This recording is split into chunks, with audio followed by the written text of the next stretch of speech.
सामान हो यो चाहिँ घरैमा बसेर गर्न सकिने थेरापीको मेसिन हो यो चाहिँ हेर्दाखेरि डर पनि लाग्दछ बन्दुक हो कि जस्तो लाग्छ। अब यो भएपछि यो चाहिँ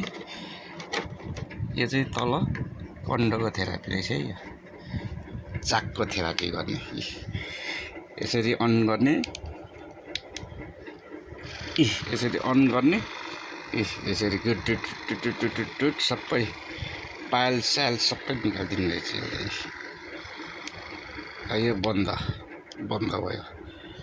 अब यसलाई चाहिँ सजिलोसँगले सट्टै निकालो, यहाँ राखो यसको उसमा। यो चाहिँ के को थेरापी हो? मुन्द्रोको भनेको ढाडहरूको थेरापी। आहा सबै थेरापी आत्ता कति दाबो त्यति पो हुने रहेछ त। आहा थेरापी हेर्नुहोस्। सेतो पो तिर देखेछ हो यो थेरापी अगाडि चाहिँ कस्तो कालो देखेको। ल यसको पनि सक्यो थेरापी।